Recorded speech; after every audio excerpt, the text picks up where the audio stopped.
संसद से 146 सांसदों को सस्पेंड करने के विरोध में विपक्ष ने मोर्चा खोल दिया है। शुक्रवार को सीकर में कांग्रेस ने कलेक्ट्रेट पर धरना प्रदर्शन किया।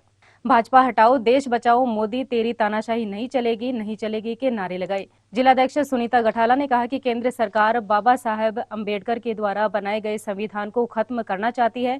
कांग्रेस समेत विपक्षी दलों के सांसदों ने संसद की सुरक्षा में हुई चूक पर मंत्री के बयान की मांग कर रही है, लेकिन केंद्र की भाजपा सरकार इससे बचने के लिए सांसदों को ही निलंबित कर देती है। हमारा प्रदर्शन है वो पिछले लगातार 14 दिसंबर से जिस प्रकार से संसद में से हमारे राज्यसभा सांसदों और लोकसभा सांसदों का निलंबन किया गया था, अब तक 142 सांसदों का निलंबन संसद से कर दिया गया है। एक बहुत ही दुर्भाग्यपूर्ण है।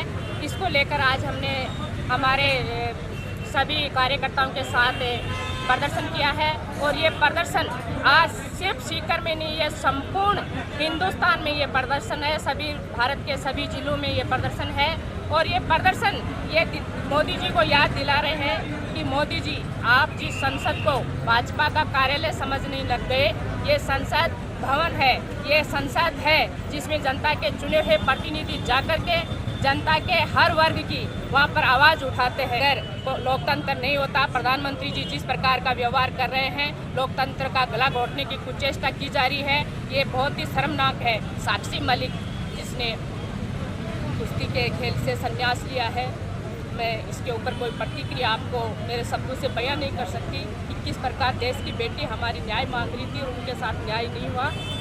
ऐसा माहौल आज हमारे देश में चल रहा है।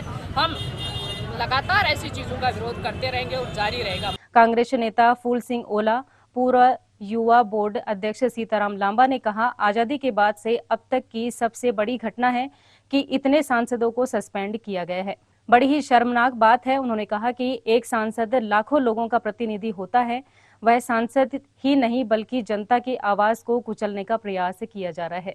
आज लोकतंत्र खतरे में है। केंद्र की भाजपा सरकार हिटलर की तरह हिंदुस्तान में तानाशाही लागू करना चाहती है।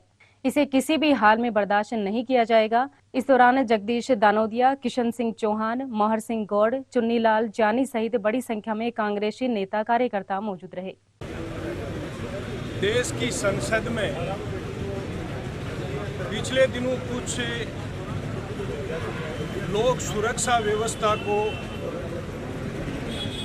धत्ता बताते हुए संसद में चले गए और जिस प्रकार का प्रदर्शन हुआ उसको लेकर हमारे देश की संसद में जो चुने हुए सांसद जब प्रश्न पूछते हैं और वो इस बात की बयान देने के लिए कहते हैं सुरक्षा व्यवस्था के नाम पे गृह मंत्री और प्रधानमंत्री को, तो जिस प्रकार से भारतीय जनता पार्टी की केंद्र सरकार लोकतंत्र और संविधान की धज्जियां उड़ाते हुए उन सांसदों का निलंबन कर देती है, उनको संसद से निष्कासित कर दिया जाता है और कानून व्यवस्था की जो सुरक्षा की धज्जियां उड़ी उनके खिलाफ कोई कार्रवाई नहीं होती है।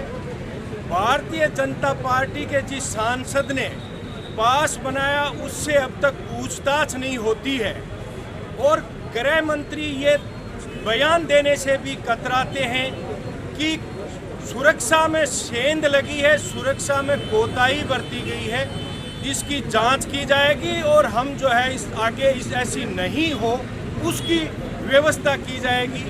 ये भी कहते नहीं है, ये लोकतंत्र की धज्जियां उड़ाई गई है। भारत का महान लोकतंत्र और भारत का महान संविधान आज दोनों ही केंद्र सरकार की नरेंद्र मोदी की नीतियों के कारण खतरे में है। आज संसद में सवाल पूछने वाले सांसदों को, जो कि करोड़ों भारतीयों का प्रतिनिधित्व संसद में करते हैं, उनको निकाल कर बाहर फेंका जाता है ताकि वो सवाल ना कर सके कि इस महान संसद पर 22 साल पहले कैसे आतंकी हमला हुआ और दोबारा कुछ बच्चे अपने मुद्दों को लेकर कैसे वो घुस गए। वो भारतीय संसद के लिए एक उसकी सुरक्षा को चुनौती थी और उस चुनौती को स्वीकार करने के बजाय, उसके ऊपर कुछ बयान देने के बजाय जो सवाल कर रहे हैं जो सांसद हमारे, उनको 142 सांसदों को बाहर निकाला गया वो इस देश में लोकतंत्र की हत्या है, भारत के महान संविधान की हत्या है। इसके विरोध में आज देश भर में कांग्रेस कार्यकर्ता हर ज़िले में प्रदर्शन कर रहे हैं और ये कहना चाहते हैं हम लोग नरेंद्र मोदी जी को कि ये देश भारत देश है जिसने लड़कर 200 सालों की गुलामी के बाद अंग्रेज़ों को बाहर निकाल दिया। आपकी तानाशाही ज़्यादा दिन रुकने वाली नहीं।